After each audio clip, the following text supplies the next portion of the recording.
It's a changed behavior. So to go back to that scenario, you have an argument with your girlfriend, your significant other, your spouse, and you're stressed from work, and you lash out at her in some unreasonable way. What you've done is you've owned the mistake. Hey, hon, I'm sorry. I acted like a fool last night. You apologize. I'm very sorry. And then you make amends if possible. You can't really make amends in that situation, but then you set the expectations. Hey, in the future, when I'm stressed about work, I'm going to compartmentalize that. I'm not going to bring that baggage here to the conversation. I may share it with you, but I'm not going to use you as the scapegoat for my stress. And what expectations do you have of me? And then hopefully she says, these are the expectations. You say, got it. I can do that. And now it's a matter of doing it. Now it's where the rubber meets the road.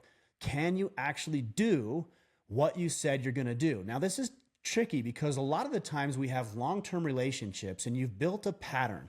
You've conditioned the people in your life to believe that you're going to behave a certain way. So if you always lash out at your wife because you're stressed at work and you go through this process, you own the mistake, you apologize, you make amends, you ask for expectations, you clarify what expectations she can have of you, she's probably not going to believe that you're going to change the behavior because you've gone through this bull crap before. You've done all this. Everything I'm sharing with you, you guys already know. And in fact, a lot of you are using it as a manipulation tactic. You do it and you say these things just so she'll feel better about your lack of showing up in an appropriate way for her.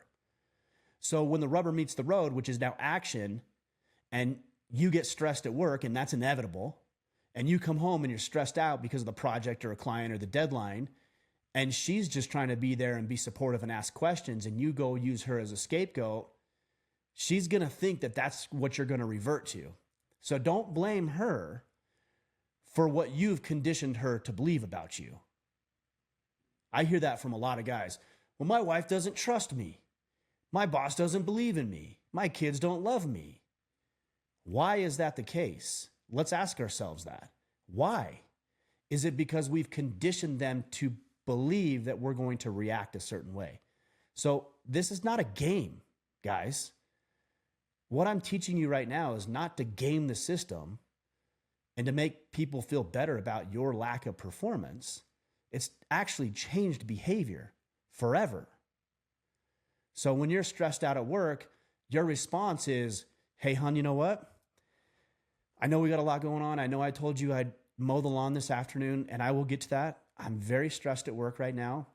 Missed a deadline and lost a big client today. I'm just going to take 10 quick minutes. I'm going to go take a shower real quick, or I'm just going to go for a walk around the neighborhood, go check the mail, whatever your thing is, little outlet.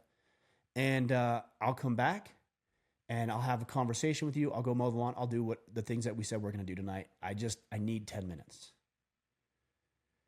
Now, again, she may not believe that, but if you take your 10 minutes, not 15, not 20, not 2 hours, but you take your 10 minutes and you come back with a level head, refreshed, ready to engage with her and your kids, ready to mow the lawn, be there for dinner, all the things that she said you'd do, she's going to start to believe that over time.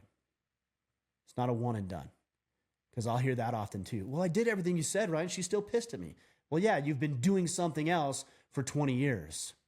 And that's what she believes. In fact, she might even think, because I told you this is not manipulation, she might even believe that you're trying to manipulate her. She might even think, well, you're just listening to that podcast, and that's the only reason you're doing this. She probably will believe that because it's so alien, it's so foreign to her. And the only way to help her see, or your client see, or your boss see, or your kids, or whoever you're trying to repair damage with, is consistent, steady action over years and decades.